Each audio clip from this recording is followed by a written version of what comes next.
Cops of Reddit, what is the most, what the fuck happened here moment you've experienced?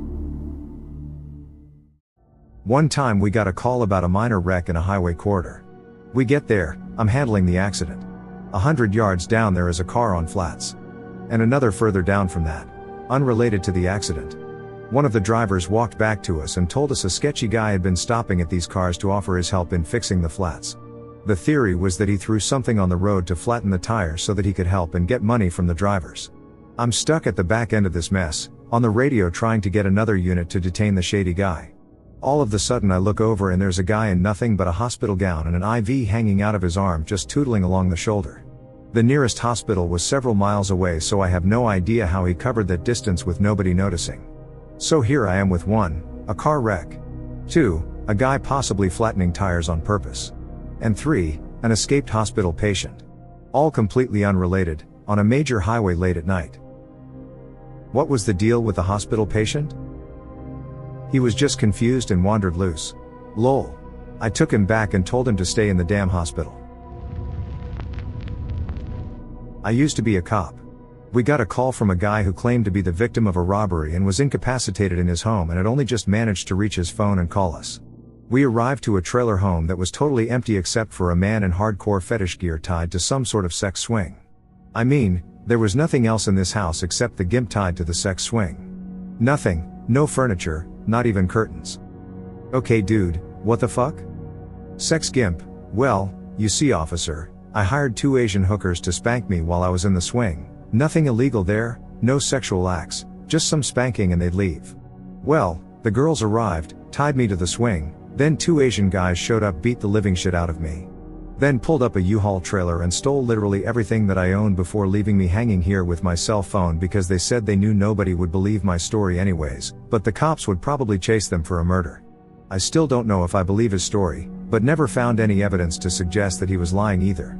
I just didn't find anything at all. Might not really fit here as I'm not a cop but still a what the fuck. As a brand new ER nurse we had 2 police officers drop off a naked man bleeding from his groin area. We were informed he was not in custody but they would be in the waiting room to arrest him when he was discharged. The city would have had to pay for his care if he was under arrest. The man refused to say anything without his lawyer, so all I knew was the chief complaint, cut on scrotum. I take off the towel and get to see my first testicle, as in without the normal fleshy covering. The way the skin was ripped I thought for sure a police dog was involved. I'll spare you the rest of the gory details. Someone manages to get the backstory out of the cops. Dude was in the shower when they arrived to arrest him on a meth charge. He runs and tries to hop over a chain link fence. Not nearly as exciting as I was thinking. I found 3 kids one day running next to a busy highway. The oldest was 5. We finally got them identified and figured out they lived about a mile away. We got there. They were in the care of their adult, 20-ish, sister while their parents were on vacation for 2 weeks. The sister decided she'd rather pop Xanax and smoke weed than deal with the kids, so she locked them in their bedroom for about 10 days, occasionally sliding food and water past the door. There were piss stains on the baseboards in the bedroom from where the kids had decided their bathroom should be. Finally, the 5-year-old had enough and figured out how to unlock the bedroom window and make a break for it. That's nowhere near the darkest stuff I've seen. We don't like to talk about it. Edit, sorry folks, I worked nights and just woke up. She went to jail for endangering a child and as far as I know the case is still pending. The kids were seized by CPS and held by a foster family overnight until the parents could drive home. Former cop. Was a rookie deputy and got this call that a man got his foot caught in a garden tiller and was bleeding profusely. It was a 20 minutes drive running code so I had time to plan out my actions. I figured the ambulance would be about 10 minutes behind me so I was gonna tourniquet above the knee and I assumed he'd be unconscious and or needing CPR. I get there and it's a big ass farm building with 2 guys just standing there smoking. I grabbed my medic bag, not a medic but it had tourniquet, C-collars, gauze, etc. I run towards them to ask where the patient was, and they were white as a ghost just smoking while pointing behind them. I went inside and behind a big John Deere tractor was a huge PTO-driven tiller about 7 feet wide and 3 feet tall. There was my victim, with his back against the tractor tire, his left leg was sucked in the tiller and wrapped twice around it with the sole of the shoe next to his face and toe pointing towards the left. His femur shot out underneath the tiller and was beautifully white with no blood. He looked up at me and said, "Can you help me?" Now, Keep in mind, I'm 21, thought this was a garden tiller and assumed I'd be able to do something, but I was completely out of my element.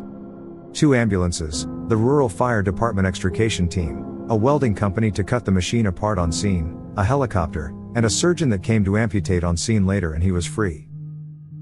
I want to pass out just from hearing this story. Can't imagine what it must have been like to be there. Lol. It was humbling. A split second around farm equipment and a buddy pulling the wrong lever while the victim wasn't making smart decisions resulted in an amputation clear up to the hip when it was said and done. Also, the first time I saw a black man turn pale/green. The fire department was of course volunteer, and this poor kid couldn't stop looking at it.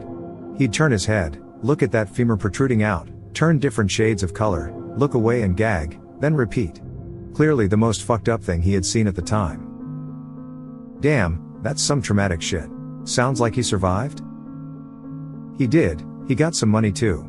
Turned out he was standing in the tiller and he told his buddy to lower the tiller to the ground.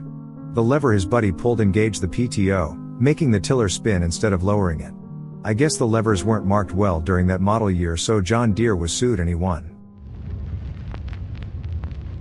This one happened to my friend, first day on the job. He's driving with his partner. Normally, we don't have partners, but for the first 6 months when you start you are paired up. Also, we have community volunteers, which are like unarmed but trained individuals who assist the peace officer. So 3 people total. He's driving down a highway when he sees a man on the side of the road near an entrance to an access road for a cottage. The man is naked and covered in blood and pointing down the access road, trying to get their attention. Turn on lights and go down road. The man is signaling them, and when they pull over he just leaps into a woods and starts running alongside the road. They follow. They get to a cottage and the door is open. They turn to look at the naked man and he's gone. Vanished into the woods. There is also visibly blood all over the door and deck. Supervisor gets out, goes into the trunk, gets the shotgun and gives it to the unarmed auxiliary, saying something like, "Cover out back and try not to shoot us, we are going in." He and my friend draw their pistols and go. When they get inside there is blood everywhere, like from a movie, all over the walls, furniture, just everywhere. Enter the living room. There is a man on the couch with a couple knife wounds to his stomach, but is alert and seems actually not that bad, but he's holding a pit bull on a leash. "If you let that dog go it's dead," says supervisor. Guy ties leash to side of couch, puts his hands up, but won't say a word. "Is there anyone here? What happened? Are you okay?" "Nothing," he's not answering. They place him under arrest and auxiliary takes him to the car. They continue searching upstairs, clearing rooms out until they get to one of the bedrooms. They look in and there is a guy under some covers but still obviously awake. "Show me your hands." The guy hears them, throws the blanket off to reveal he is also naked, stabbed, and basically about to die from blood loss. Paramedics come, house is fully cleared out. As it turns out, the 3 guys, including naked forest man, were all drug dealers just having a get together.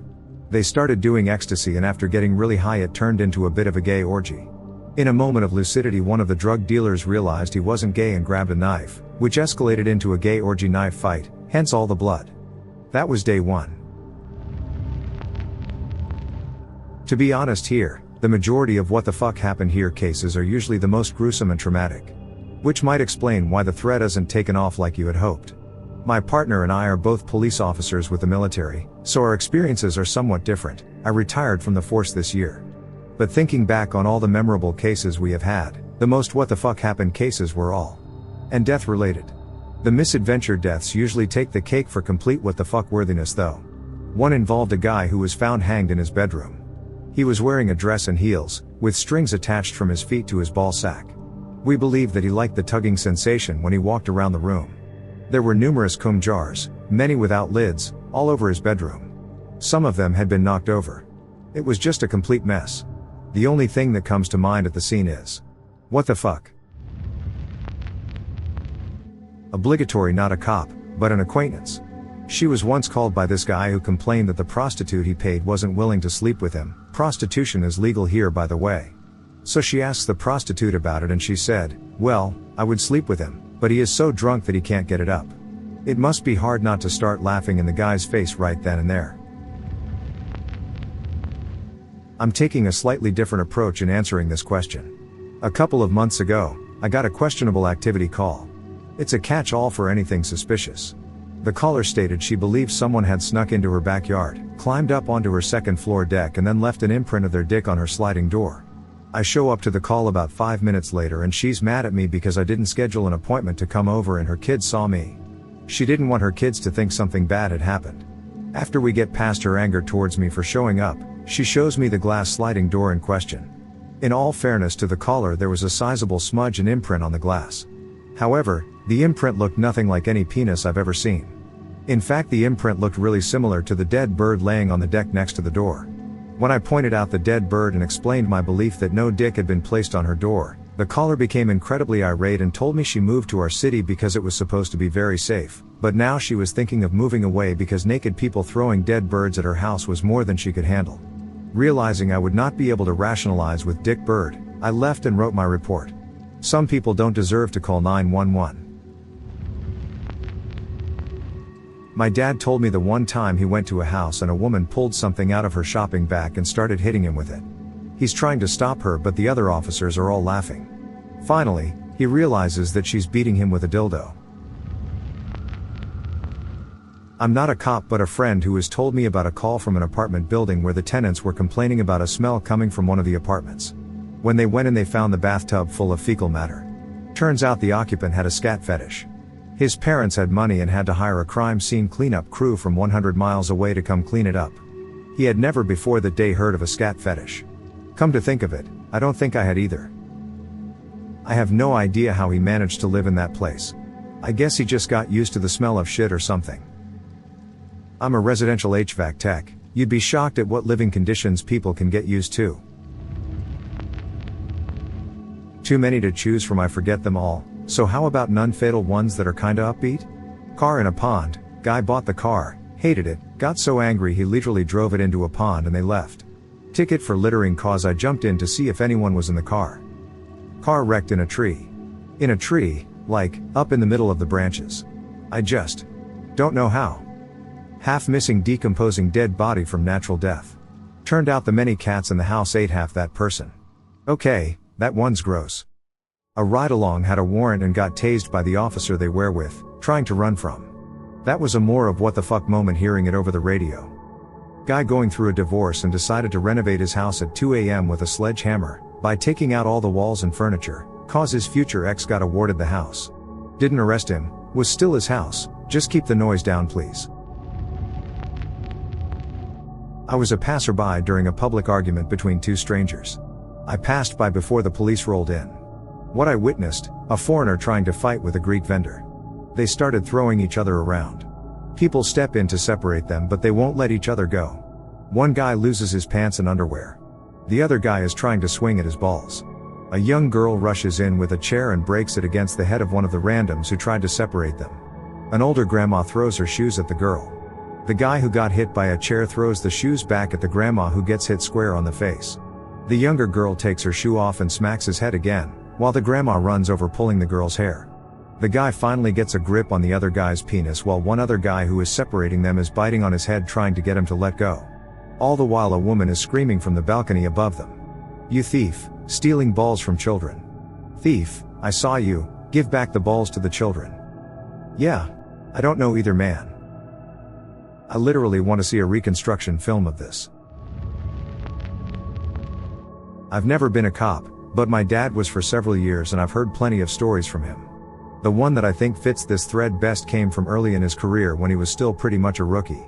He and some of the other cops got called to a house to follow up on an old woman who was suspected to be dead. When they get there, they find out the woman was a big-time hoarder with stuff stacked to the ceilings and paths leading to each room barely big enough for one person. While my dad is walking around taking all this in, one of the other officers suddenly puts his hand out and tells my dad to stop right where he was. Dad asked why and the officer said, "You almost stepped on her." My dad looked down to find the old woman dead and buried under her own stuff. Pretty common situation with hoarders. Here's a story for you. Someone I know is a firefighter. Won't say who just in case. They had a call years ago where a seemingly empty house had gone up in flames. They eventually managed to put it out and went inside and realized the owner had been a massive hoarder.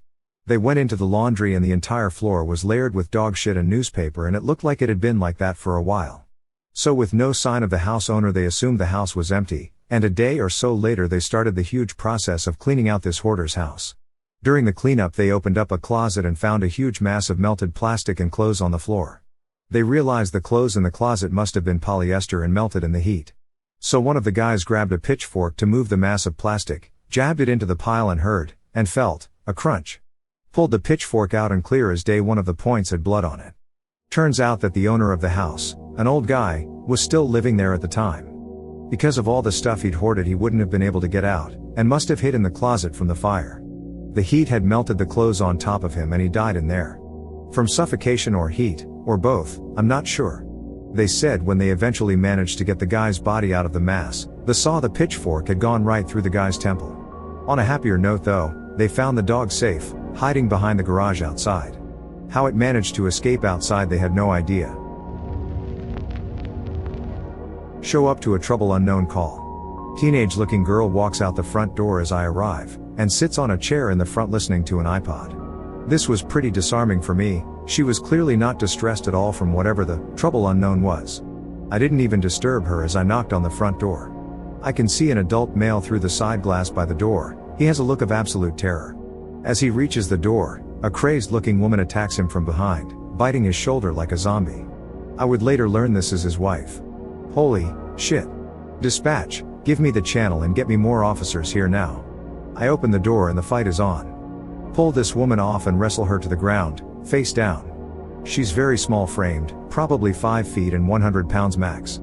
I'm a foot taller and 80 pounds heavier. She's screaming and flailing. I grab hold of her right arm, attempting to put it behind her back for handcuffing, but she is supernaturally strong for some reason. I've got both hands on her right wrist now trying to control her and she's not giving it all. I try pain compliance, muscle gouges, anything to give me an advantage. No response, still fighting. It felt like this was going on for a long time, but in reality it was a few minutes. Finally backup arrives, and he immediately goes to grab her left arm, seeing what I'm trying to accomplish. I'm finally able to get a handcuff on her wrist and pin it to her back, and my partner cuffs the other wrist, but she slips out, small frame, small hand/wrist. This happened a few times in a row, and finally out of frustration I yelled, "Just clamp the fucking cuff all the way down, we'll adjust it when she's under control." Finally get her cuffed, but she's still flailing and screaming. Other officers arrive at this point as well as paramedics. They're unable to assess her at all really. The husband tells us they bought some cheap weed from a sketchy dude in town and after smoking it she flipped out. I assume it was laced with something. He said he smoked too but didn't have a reaction, so who knows. We had to drive this lady up to the hospital in a patrol car. She calmed down a little, but the entire ride she was rambling about nonsense. The hospital was prepared and had several large nurses waiting and we got her strapped down to a bed. I told the staff about the weed and said, "Good luck." When my adrenaline was gone, my forearms were so sore, they felt like rocks from fighting with this tiny woman. Moral of the story, don't smoke shit you bought from the town crackhead. Did you find out why the iPod girl was so chill about the whole thing? No, I didn't ask. My guess is that house is pretty chaotic most of the time, and her coping mechanism was just to go outside and tune it out.